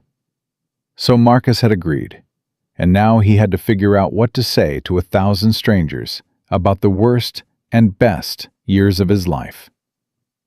He opened his laptop. The speech draft stared back at him. 12 pages of carefully crafted words that said all the right things in all the right ways. It was garbage. Every sentence felt hollow, performative, like something designed to generate applause rather than genuine connection. He deleted the entire document, started over, and began to type what he actually wanted to say. The convention center was massive. Marcus stood backstage, listening to the hum of 1,000 voices on the other side of the curtain. Doctors, nurses, administrators, medical students, people from every corner of healthcare gathered to hear him talk. His hands were shaking. Dad, you're going to be great. Maya had flown in from Boston, where she was now a freshman at Harvard. Pre-med, of course, following in her father's footsteps, but forging her own path. What if I forget everything? Then you improvise. You're good at that. Remember the restaurant?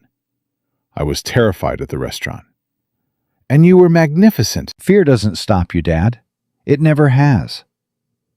The stage manager appeared. Dr. Williams, you're on in 2 minutes. Marcus took a deep breath. Any last advice? He asked Maya. Just tell the truth. That's all you've ever done. It's all you need to do now. She hugged him. I love you, Dad. Now go change some minds. He walked toward the stage. The lights were blinding. The applause was deafening. 1,000 faces stared up at him, waiting. Marcus approached the podium. He looked at his notes, the new speech he'd written last night. Then he set them aside. Good morning. My name is Dr. Marcus Williams, and I want to tell you a story about a bottle of wine. Laughter rippled through the audience. 1 year ago, I was working as a waiter in one of Manhattan's most expensive restaurants. I was 52 years old. I had graduated magna cum laude from Harvard Medical School. I had performed over 400 successful heart surgeries. I spoke 5 languages. He paused. And a billionaire CEO threw a $3,000 bottle of wine at my chest and called me illiterate. Silence. Some of you have seen the video. 47 million people have seen the video.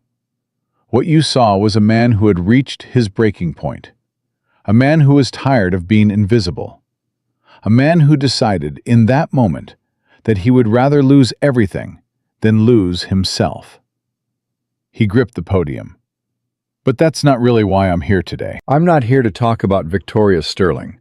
She's in prison now, and honestly, I don't think about her much anymore. I'm here to talk about the 3 years before that video. The years nobody saw. He looked out at the audience. I spent 3 years carrying plates and saying yes ma'am and yes sir to people who couldn't spell cardiovascular.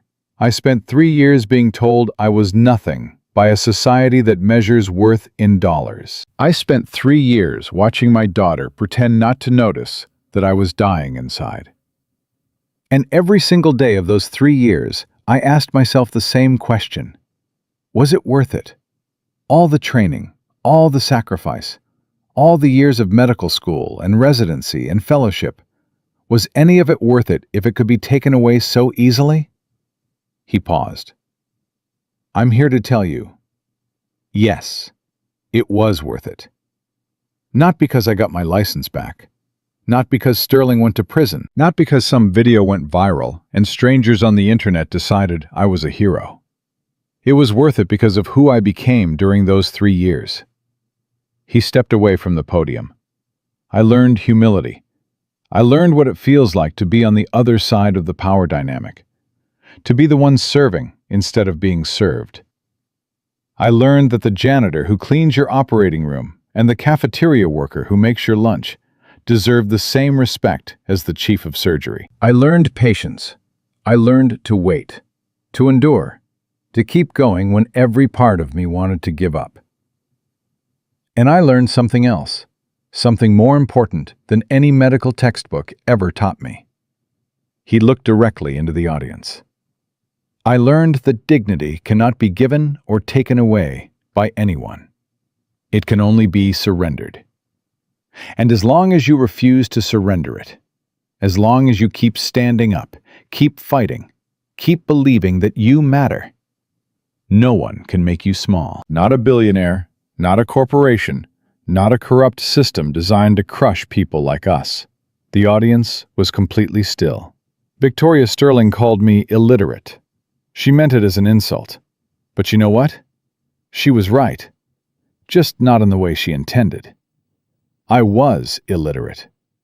I had forgotten how to read my own worth. I had forgotten how to read the difference between a job and an identity. I had forgotten how to read the love my daughter was trying to show me every single day. That night, in that restaurant, I remembered. He returned to the podium.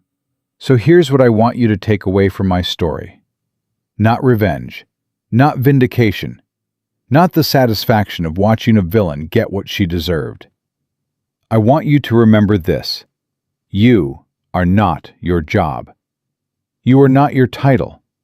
You are not your salary, or your publications, or your parking spot.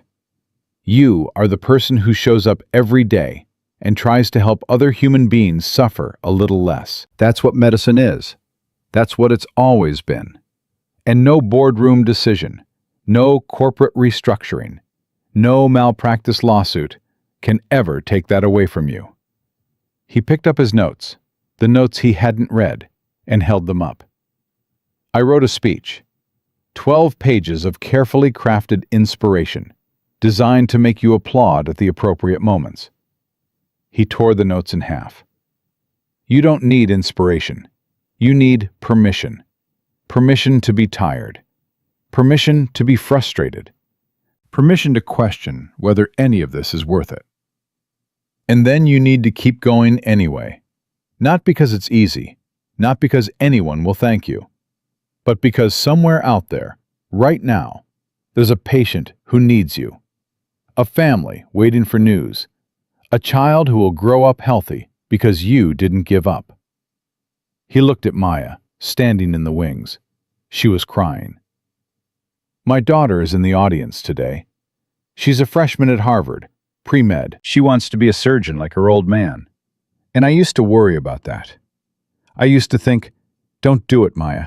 Don't let them break you the way they broke me. But I was wrong, because I wasn't broken. I was bent. And bent things can be straightened. Bent things can heal. Bent things can become stronger in the broken places. He smiled. So Maya, if you're listening, and I know you are, I have one thing to say to you. One thing to say to every young person in this room who's wondering if medicine is worth the sacrifice. He leaned into the microphone. Yes. 1,000 times, yes. It's worth every sleepless night, every ungrateful patient, every unfair system. It's worth it because at the end of the day, you get to hold a human heart in your hands and make it beat again. What could possibly be more valuable than that? He stepped back from the podium. My name is Dr. Marcus Williams. I was a surgeon. Then I was a waiter. Now I'm a surgeon again. And I'm grateful for every single step of that journey, even the parts that tried to destroy me. Thank you. The applause started slowly. Then it built. 1,000 people rose to their feet. Marcus looked at the standing ovation and felt peaceful. Not triumphant, not vindicated, just peaceful. He walked off stage. Maya was waiting. She threw her arms around him. Dad, I can't even. Was it okay? It was perfect. She was crying and laughing at the same time. That part about being bent but not broken. Dad, people are going to remember that forever. I just told the truth. That's why they'll remember it. They stood there, father and daughter, as the applause continued. Marcus thought about everything that had led to this moment. The wine on his shirt, the word illiterate ringing in his ears, the decision to remove his apron and speak, the 3 years of darkness before that night, and the year of light that had followed. Dad? Yeah, baby girl? What happens now? Marcus smiled. Now I go back to work. I have a surgery scheduled for Thursday. 43-year-old woman with mitral valve disease, mother of 4. She's been waiting 8 months for an opening. And then? And then another surgery, and another, and another, until I can't hold a scalpel anymore. He looked at her. That's the job, Maya. You don't do it for the speeches, or the applause, or the viral videos. You do it because somewhere, right now, someone is dying, and you're the only person who can save them. Maya nodded slowly. I want to be like you, Dad. When I grow up, I want to be exactly like you. Marcus felt tears prick his eyes. No, Maya. Don't be like me. Be better. Take everything I taught you and build on it. Find new ways to heal people. Challenge systems I was too scared to challenge. Be braver, kinder, stronger than I ever was. I don't think I can be stronger than you. You already are. He kissed her forehead.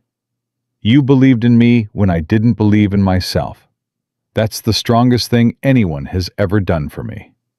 They walked out of the convention center together. The sun was setting over the city. Dad? Yeah?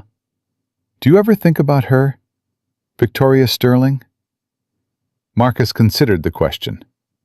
Sometimes. Not with anger anymore. Just wondering. Wondering what? Wondering if she ever had someone who believed in her the way you believed in me. Wondering if maybe a long time ago she was someone different. Someone who could have been saved. That's very generous of you.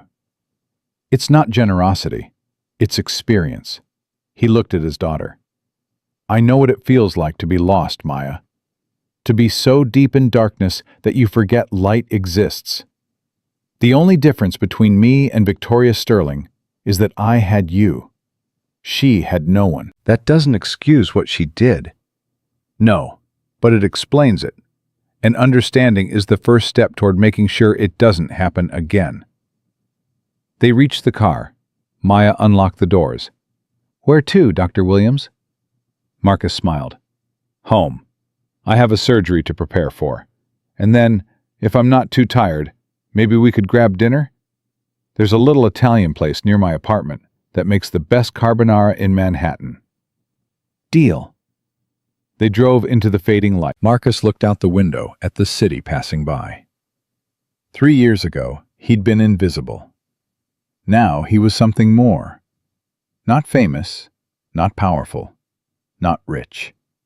Just a man who had learned that true literacy isn't about reading words. It's about reading hearts. And that was a language he would spend the rest of his life teaching. The car turned onto 125th Street. Marcus Williams was home. And for the first time in a very long time, that word meant exactly what it was supposed to mean. A place where he belonged. A place where he was loved. A place where he could finally, completely, be himself. Not Dr. Williams the surgeon. Not Marcus Williams the waiter. Just Marcus. A father. A healer. A man who had been bent but never broken. A man who had learned that the most powerful words in any language aren't found in dictionaries. They're found in the simple phrase a daughter texts her father at midnight. I love you, Dad. We're going to be okay. And they were. They finally, truly were.